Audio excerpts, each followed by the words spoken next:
Last week, some of us suddenly felt a huge sadness, deep sadness.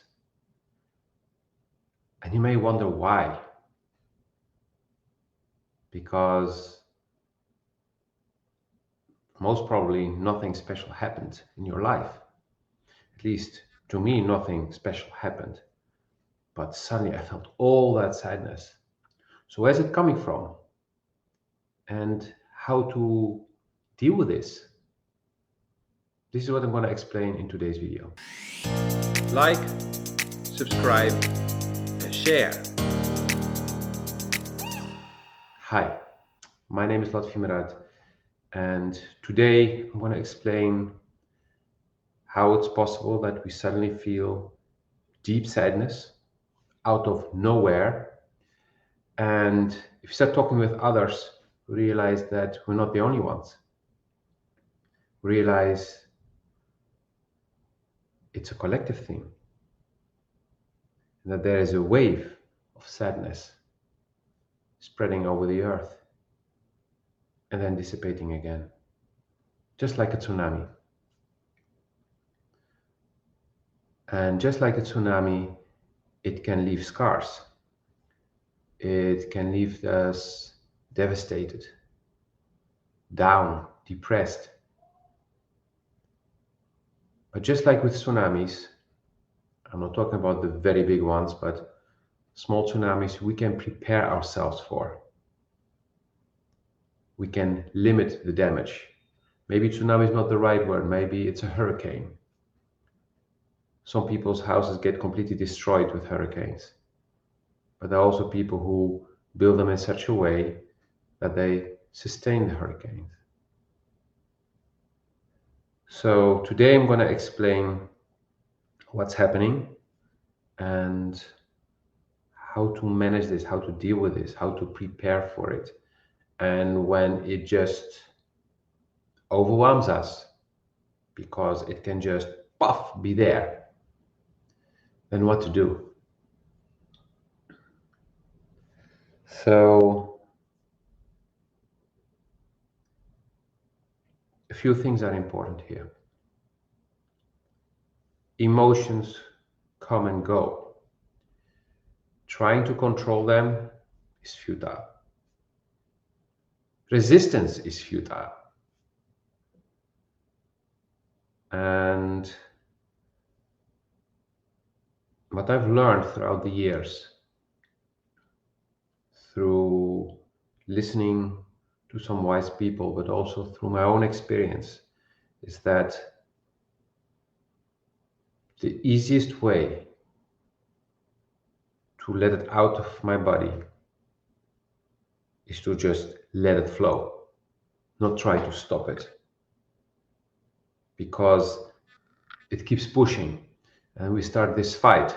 This fight can take up to a day or two or three, depending how stubborn you are and how strong the wave is. Where if you just sit with it and feel it and feel what's behind it, then you can quickly see if it's yours or if it's collective.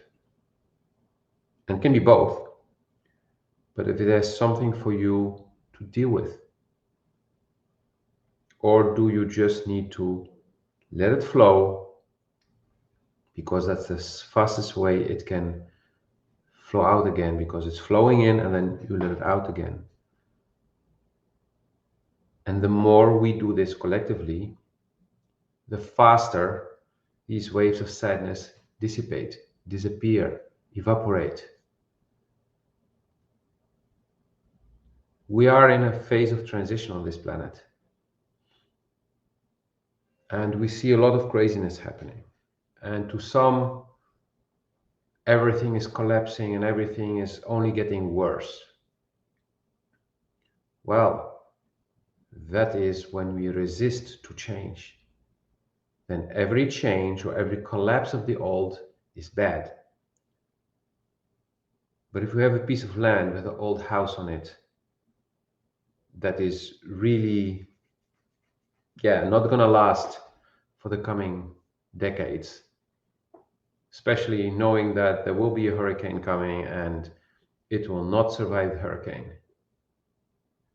then we need to destroy the old house and build a new one with better foundation, a stronger one that can last for the coming 20, 30 years or even more. And in life, it's exactly the same. We need to leave one job in order to start the new one, the better one, the one that we feel more comfortable in. Or let's say maybe comfort, then we go to comfort zones, but let's say the one we really desire, the one we are ready for.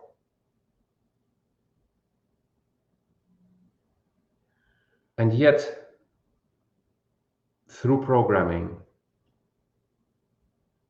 we are afraid of change. We resist change, especially if we cannot see exactly where it's leading to or what it is leading to. And this is why we have the resistance.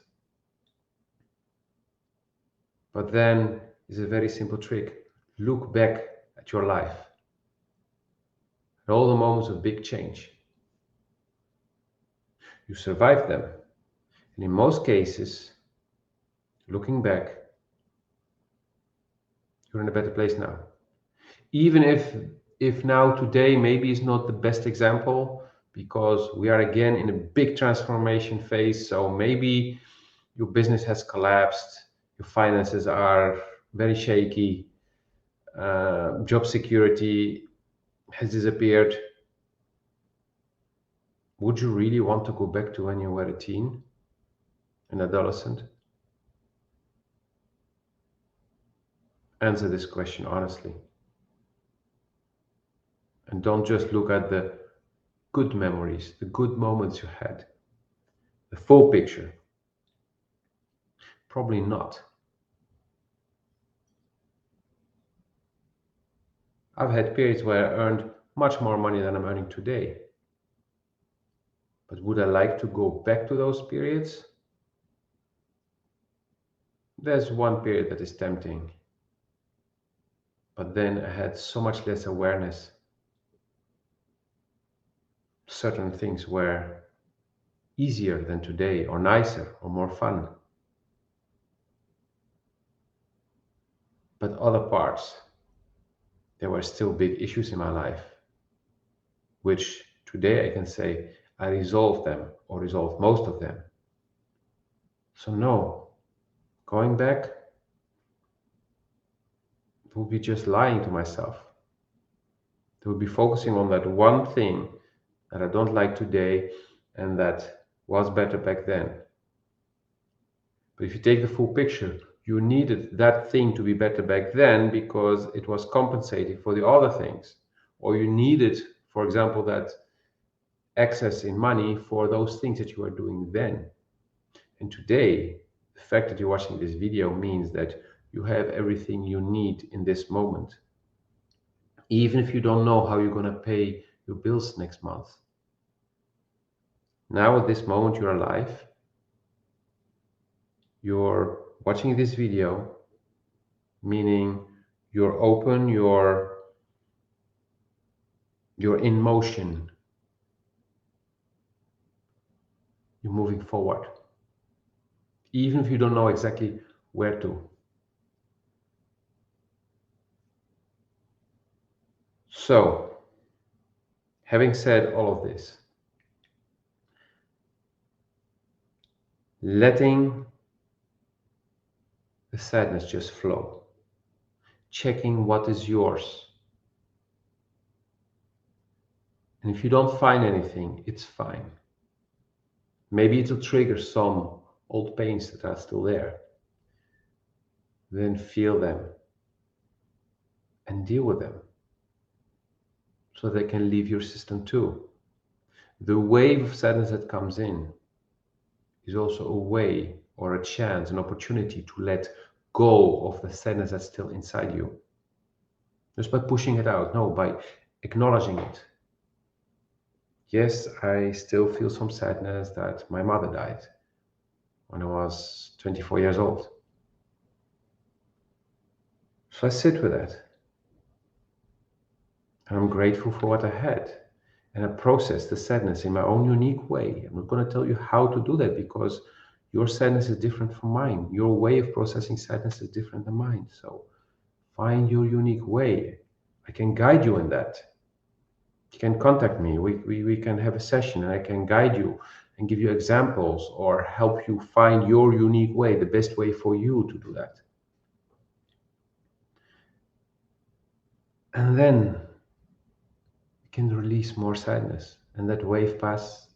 And then we realize, like, hey, we let go of this, we let go of that. Oh, wow, actually, it's not that bad. And to be able to do this, I recommend grounding. Those who have been watching my videos more often know that I do not speak very fast. Not like those tech videos where people go,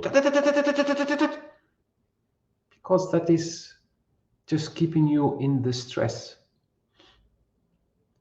The important thing to process what's happening is to be calm. We need inner peace. And we reach inner peace by cleaning out the mess, the wounds, the traumas, the pain, and by calming down, by slowing down. Even when you have a very stressful job, taking short breaks, just a few minutes, to breathe, to detach, to clear your mind, help improve your efficiency, your productivity, but also feel more serene within yourself.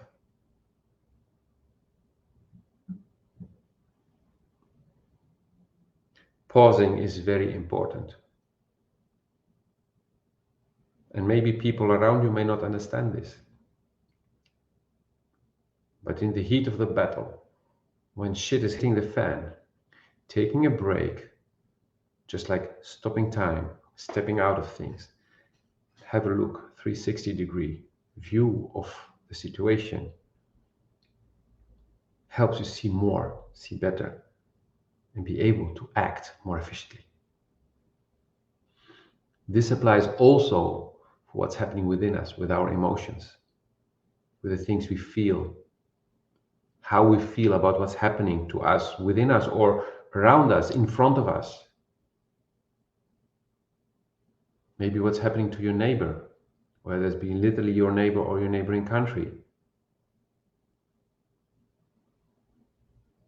Taking a moment to slow down, to breathe, to ground, to get back in your body, out of your mind, back in your mind, in your body. That helps.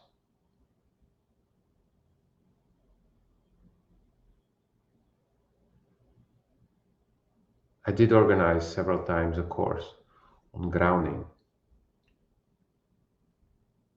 And it was not just grounding what I taught. I also taught cleaning, recharging, and shielding.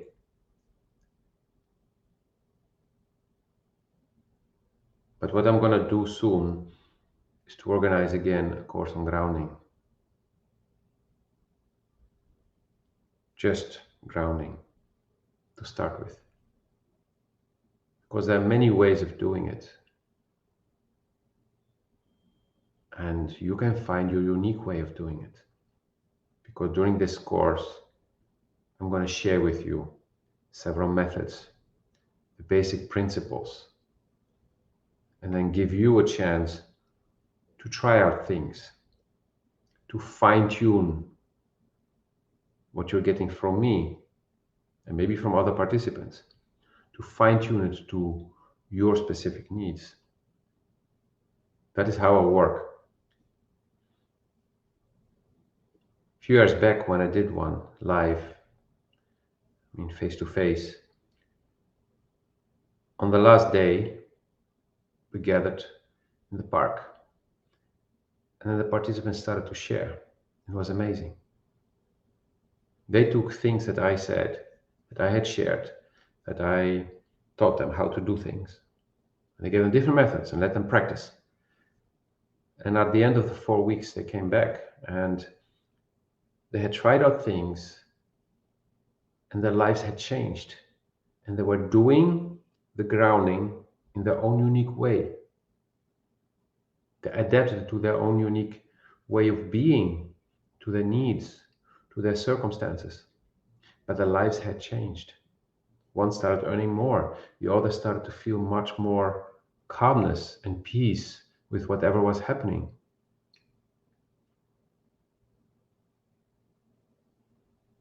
I do a lot of grounding. I do it in many different ways. So this is what I'm going to share with you. So to finalize this video, late last week, there was a wave of sadness. It was not the first, it was definitely not the last. And I felt it.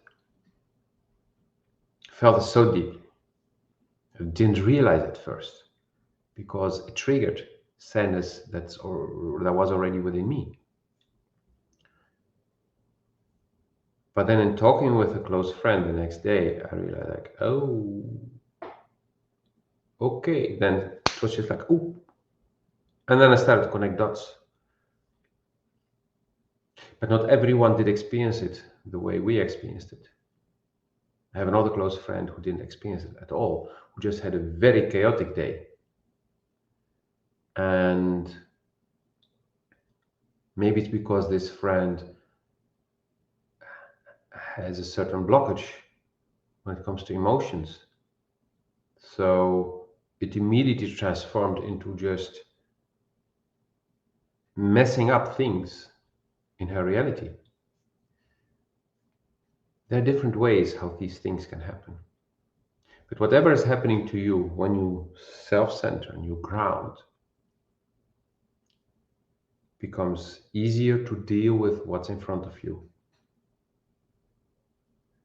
And the harm, the damage, the troubles are less.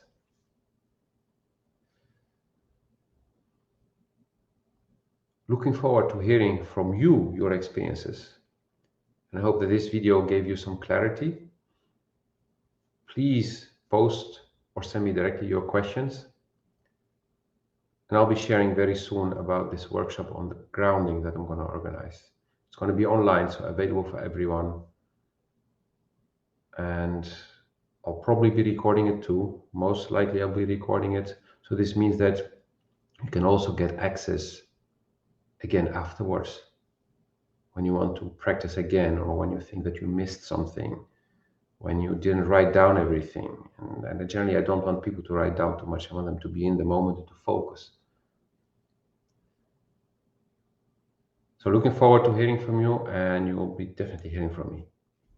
Have a wonderful day. Like, subscribe, and share.